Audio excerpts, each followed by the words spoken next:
The courtroom froze. Cameras stopped clicking. And then, one name shattered the silence. Jada Pinkett Smith.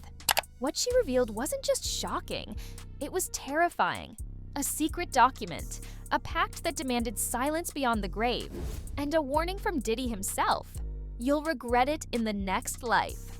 This isn't a scandal. It's a spiritual contract, a chilling control system cloaked in celebrity glamour. And for the first time, someone is daring to expose it. What did Jada see?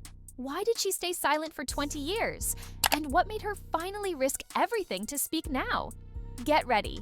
This isn't just a testimony, it's a bombshell that could blow open the darkest secrets of Hollywood. Buckle up, because the truth is more disturbing than fiction, and it's finally coming to light. The unexpected testimony. When Jada Pinkett Smith appeared in court, no one, neither the press nor the legal teams, had her name on the day's docket. Even the prosecutor looked briefly startled. Jada entered in a black suit, her hair pulled back. No entourage, no expression.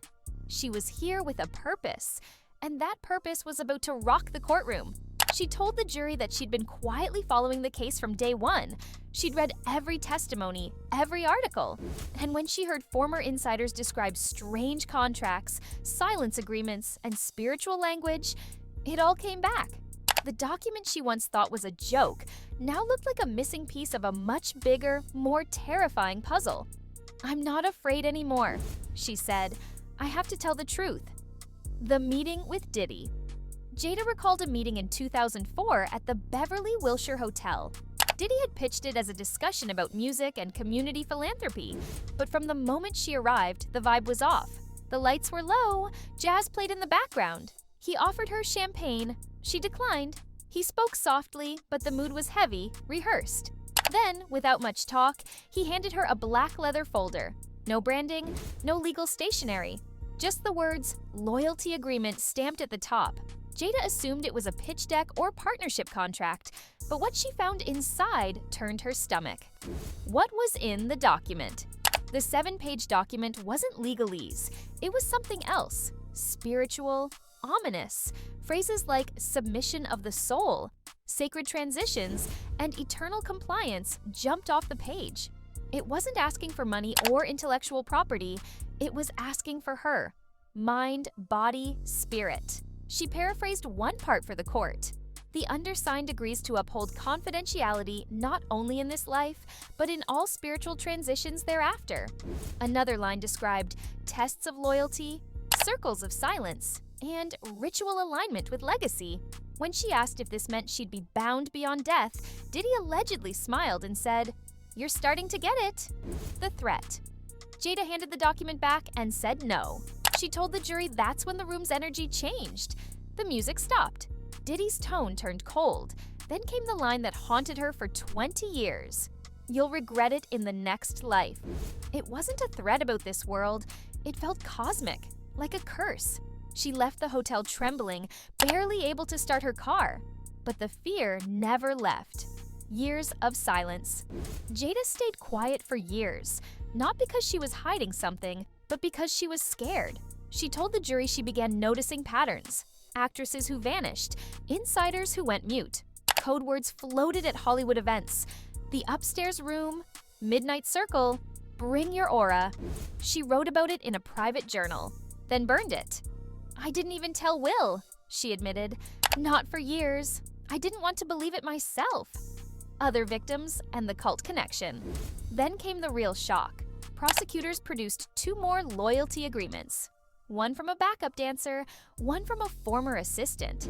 Both described eerie similarities, spiritual language, threats, and a strange hand-drawn symbol, an eye inside a circle. A handwriting expert confirmed that annotations on all 3 documents, underlines, symbols, side notes, matched Diddy's writing. "He told me that was the Watcher," Jada testified. "It protected him and punished betrayal." It wasn't just testimony anymore. It was a system. Diddy's reaction. For the first time in the entire trial, Diddy looked rattled. He leaned forward, rubbed his face, and refused to meet anyone's gaze. His lawyers asked for Jada's statements to be stricken. The judge refused. "Judge, This witness came forward voluntarily. Her testimony aligns with a pattern. It stays. When Jada repeated the line, "You'll regret it in the next life," Diddy visibly flinched. Sketch artists caught the moment. It went viral. Hollywood reacts. As word spread, so did fear. Celebrities posted vague tweets. Some stood by Jada. Others went silent. Hashtags like #LoyaltyPact and #TheWatcher trended for days. One anonymous producer told reporters, "We all knew about these contracts. We just never imagined someone would talk about it in open court." Music services reviewed ties to Diddy's label. A major brand canceled an ad featuring old Diddy footage.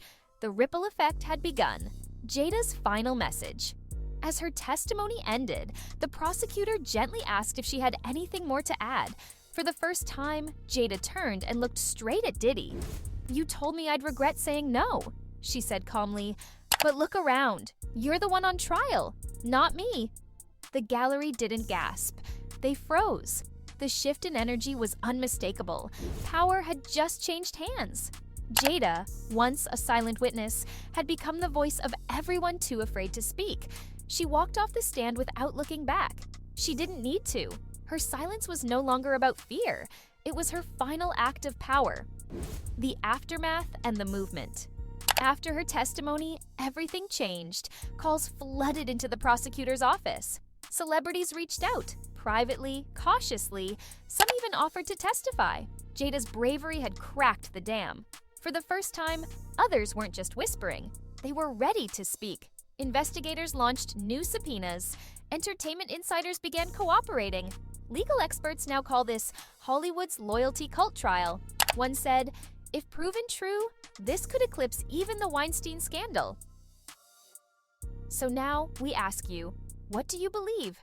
Was Jada's testimony the turning point Hollywood needed? Are there more contracts like this out there, binding people with fear, power, and silence? Let us know in the comments. And if you think truth deserves a voice, hit that like button, subscribe, and ring the bell. We bring you stories that matter, the ones hiding in plain sight, waiting for someone brave enough to break the silence. Thanks for watching. Stay bold, stay curious, stay free.